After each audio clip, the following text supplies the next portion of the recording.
Willkommen zur Bergung vom Kamin vom Dampfschiff Sentis. Die Sponsoren sind Müller Haustechnik AG, Stuvatec Wasserbau GmbH, Divework GmbH von Küsnacht, dann die Schweizerische Bodenseeschifffahrt und Habecker in Thun. Das Dampfschiff Sentis ist 1892 gebaut worden von Escherwies und 1933 im Bodensee versenkt. Bei der Versenkung ist der Kamin nach hinten abgebrochen und liegt auf dem Oberdeck beim der Stege, wo zum Kapitänshäuschen führt.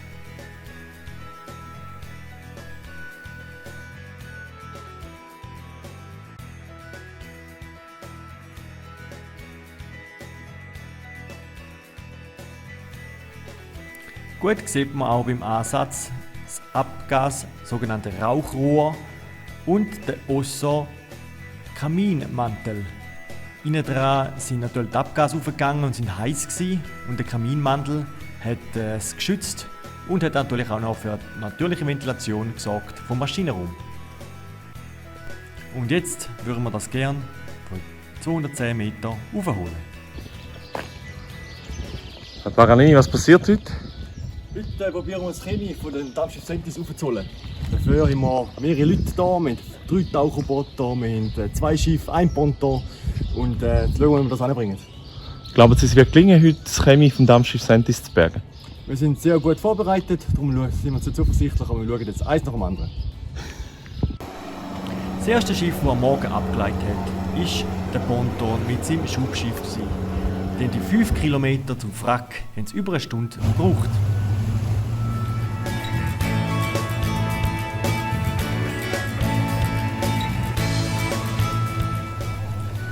Das zweite Boot, das Dienstboot, das auch als Plattform für den Taucherboot-Einsatz gebraucht wird, war bereits vor Ort, als der Schubverband eingetroffen ist.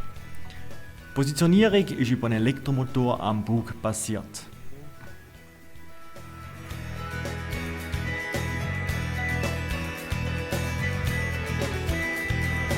Vorne festmachen, dann schauen, dass der Stahl seine Füße gut benutzt. Jetzt geht der Rost weg aus dem Buchholder raus und das ist der Unfall. Das ist der Superpunkt, das können wir jetzt anlegen. Der Stahl ist eigentlich von den Führern nicht, damit wir den anderen das Schiff nicht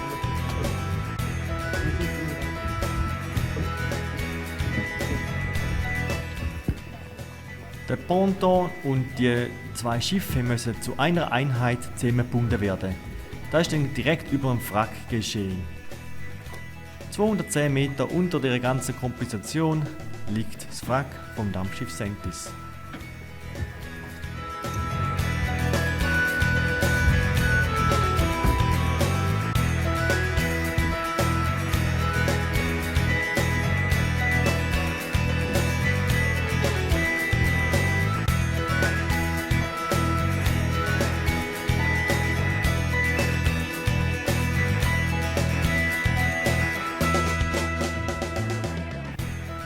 Das Wetter spielt auch mit, es bleibt ruhig und flach und hat fast keinen Wind, das ist ideal für die Bergung. Es erfolgt noch die allerletzte Besprechung, bevor es losgeht, damit auch sichergestellt ist, dass jeder weiß, was er zu tun hat. Dann nachher wird das ganze Bergmaterial abgelassen und der Taucherbotter folgt der Leine zum Haken.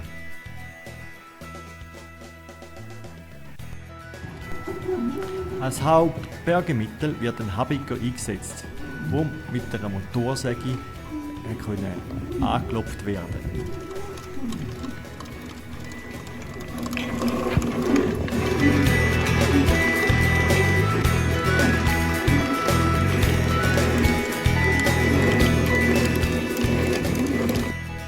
Es dauert eine Weile, bis der Taucherbotter die 210 Meter zurücklegen konnte.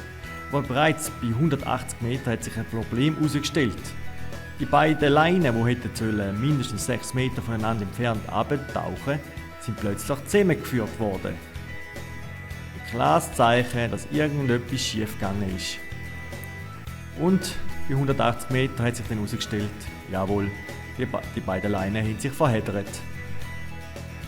Und wenn wir nicht viel Zeit verlieren und das Ausdrehen auf dieser Tiefe nicht geklappt hat auf Anhieb, hat man gesagt, wir nehmen das Ganze nochmal auf und es oben an der Oberfläche entwirren.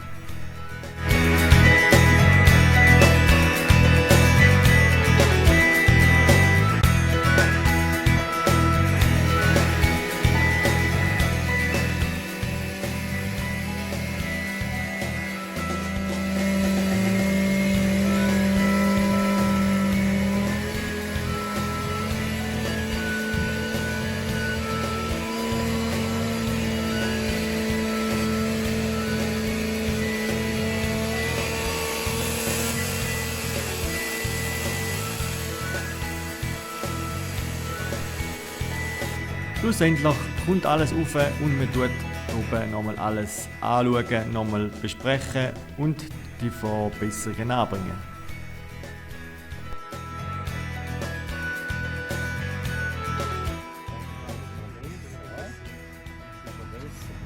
Was hat es mit diesen Hula-Hoop-Reifen auf sich? Wir müssen die Schlaufe offen behalten unter Wasser, weil wir nur eine Hand können die nicht einfach aufmachen. Das heisst, der Hula-Hoop-Ring garantiert uns, dass die Öffnung, die nur groß ist, und wir können ins Kamin einlaufen. Dass man nachher warm macht damit? Dann kann man ins Kamin einfahren und dann haben wir so ein Kamin so lupfen. Also dass das Band selber zugeht, oder wie? Genau, der Hula-Hoop ist nur als Hilfe da, dass die Öffnung da ist. Sobald man züchtet, die 600 Kilo, dann reißt es gerade zu.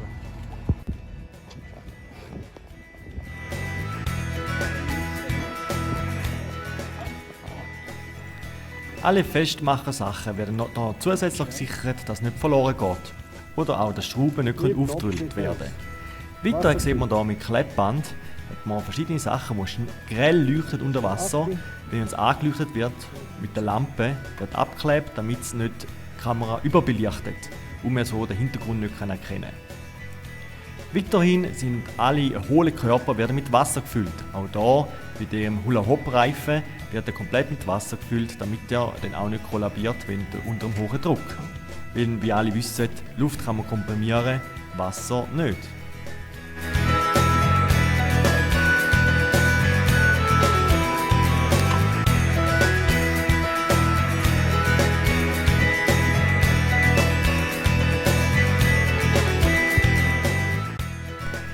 Der Wettergott ist uns gut gestimmt und das Wetterfenster hebt und wir können weiter arbeiten.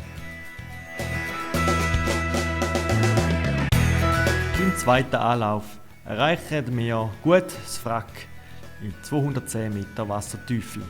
Aber jetzt geht es darum, das ganze Schiff und die ganze Komposition perfekt zu positionieren, damit man das Stahlseil und den Haken richtig einhaken kann. Und da sehen wir bereits das Hindernis an dem Schiff, das wir umlotsen müssen.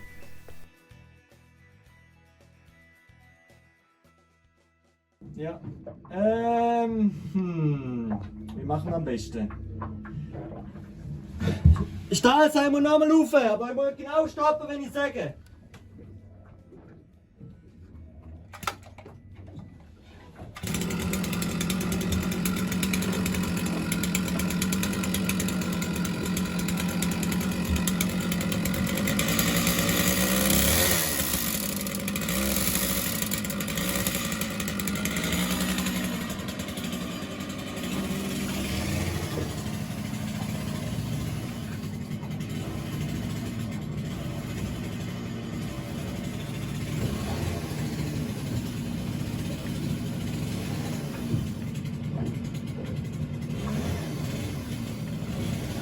Stopp! Stopp!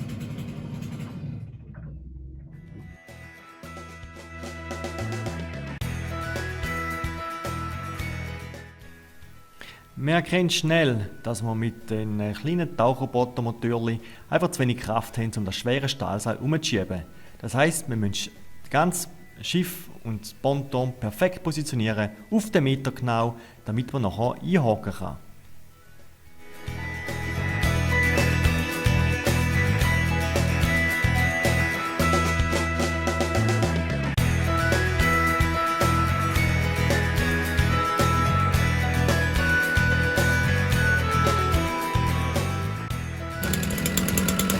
Also Meter.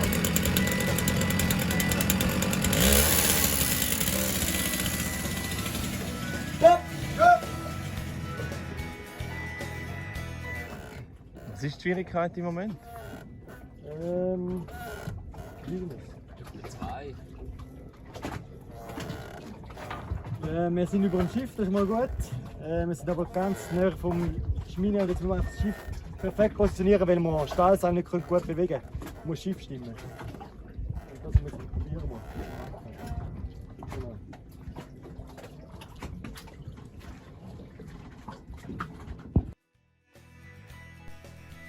Leider hat sich die Haken im Wrack verfangen und haben uns die ganze Schlinge kaputt gemacht. Das heisst für uns, wir müssen es wieder aufnehmen, das Ganze, und an der Oberfläche wieder neu sortieren. Und dann geht es zum dritten Anlauf.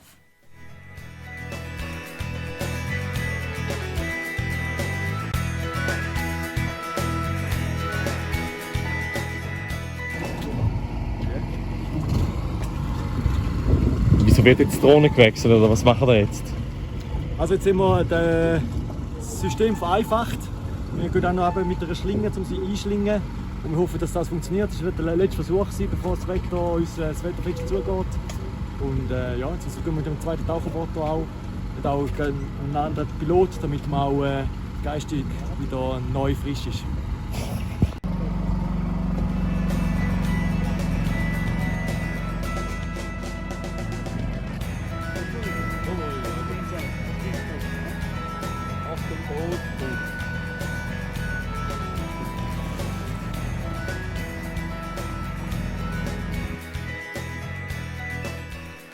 Da das Schiff und damit auch das Stahlseil perfekt positioniert ist, muss der Roboter jetzt nur noch die Schlaufe um den Kamin herumziehen und so weit wie möglich bis zum Anschlag hineinstoßen. Wenn das gemacht ist, kann man nachher langsam anziehen mit dem Stahlseil und die Schlinge zieht sich dann fest um den Kamin.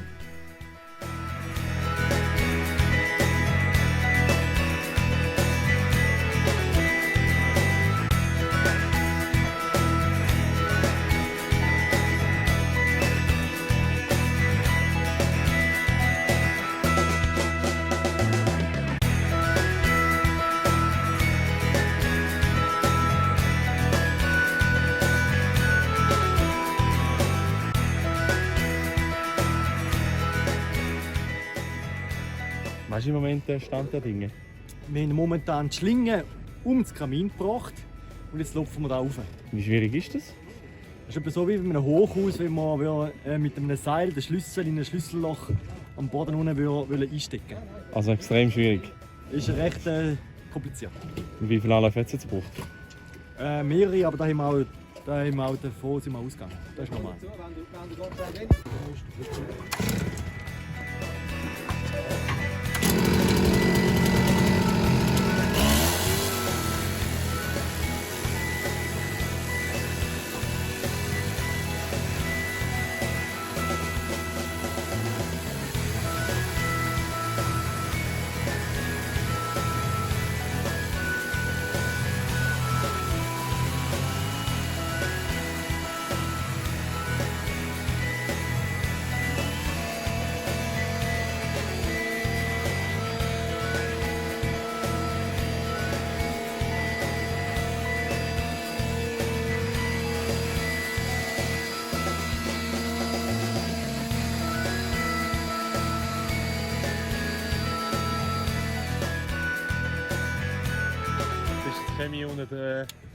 Es ist das Chemie hier unter uns. Was haben Sie für ein Gefühl? Jetzt wird das erste Mal nach 90 Jahren wieder ein Teil von der Dampfschiff Sentis gesehen. Als erstes Mensch seit 90 Jahren. Das ist etwas sehr Spezielles. Ich habe vorhin gesehen, Sie haben ein bisschen feuchte Augen bekommen. Ist das ein emotionaler Moment für Sie? Ich glaube, es ist mehr Schwitzen. Im Tauchanzug ist natürlich wie eine Sauna. Aber es hat ein bisschen länger gedauert beim Aufnehmen, darum ist es ein bisschen warm geworden.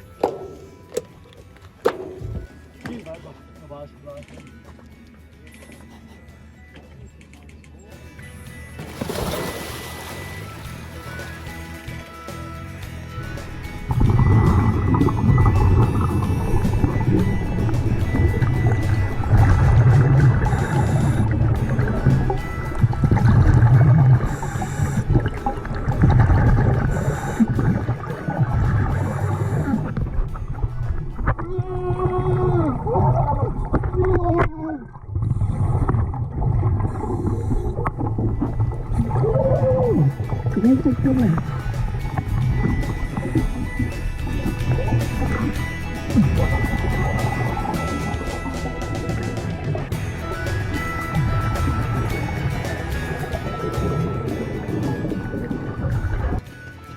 hängt das Chemie hier unter unserem Schiff. Was haben Sie gesehen unter Wasser? Also wenn ich abgetaucht war, haben wir das Rohr aufrecht unter Wasser auf zwischen 6 und 12 Meter. Und es ist ein sehr spezieller Zustand, noch viel technische Geräte dran und so.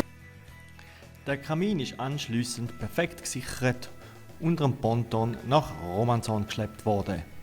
Vor Romanzon hätte er leider noch einmal abgesetzt werden, weil es einfach zu wenig Wasser hat, um in den Werfthafen reinzufahren.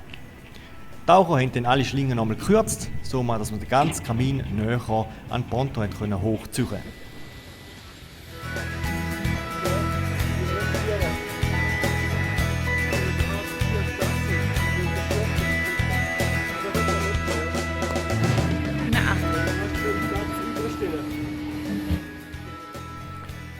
Im Werfthafen ist dann der Kamin mit dem Hafenkran von 1906 an Land geklopft worden.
Was ist es für ein Gefühl für Sie, heute hier ein Stück Bodensee-Geschichte erhalten zu haben oder aus dem See ein Stück Bodensee-Geschichte gefischt zu haben?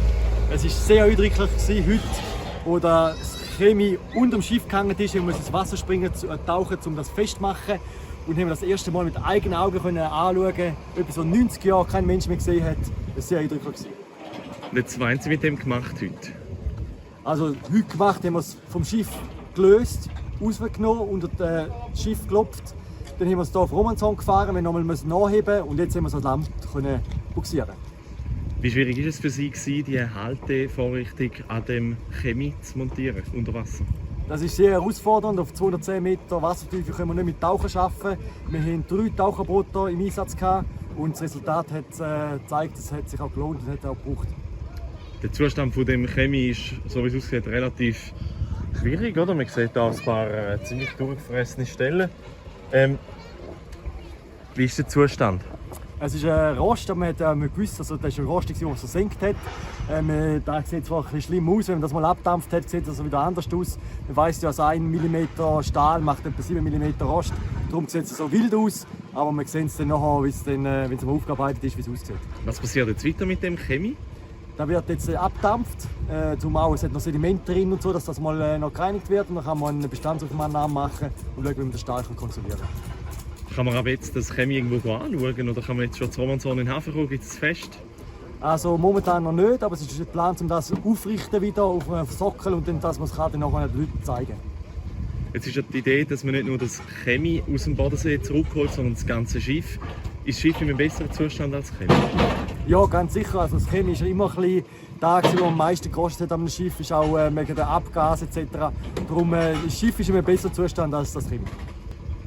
Wieso haben Sie das Chemie effektiv geborgen? Sind die Sind die noch ausstehenden Zahlungen Ihrer Spendeaktion Grund, dass Sie jetzt Chemie zuerst geborgen haben? Oder warum hat man das Chemie jetzt aus dem See rausgeholt? Also die Crowdfunding für die Berge vom Dampfschiff Sentis dauert 3 Monate. Jetzt haben wir noch ein paar Tage bis zum 23. diesen Monat haben wir noch Zeit. Und es fehlt noch recht viel Geld. Und wir denken, mit so einer Aktion zum Aufnehmen zeigen wir auch den Leuten, dass wir die Möglichkeit haben, auch das Know-how, um so etwas zu bewerkstelligen. Für Sie persönlich, was ist Ihnen heute eine Chemie vom Herzen gefallen oder vom Wach gefallen? Was haben Sie persönlich jetzt für einen Moment erlebt heute? Also wir schauen sicher nicht in die Röhre, da guckst du in die Röhre. Das Sprichwort zählt heute nicht. Wir haben das Rohr da oben, zum Glück. Und ja, es war sehr, sehr eindrücklich, dass das Zusammenspiel mit allen Leuten, wir hatten ein großes Team, es war eine riesige Teamleistung. Ohne das Team wäre es nicht gegangen. Und das auch danken an das ganze Team und alle, die mitgewirkt haben, auch alle Sponsoren, die da uns geholfen haben. Gut. Danke das ganze Team, alle Sponsoren, die am Anfang namentlich erwähnt werden, alle, die sich Zeit, Einsatz für das Projekt geopfert haben, um das Kamin zu bergen und mal schauen, eventuell holen wir ja mal noch das Dampfschiff Sentis ganz rauf. Aber das ist eine Geschichte für ein anderes Mal.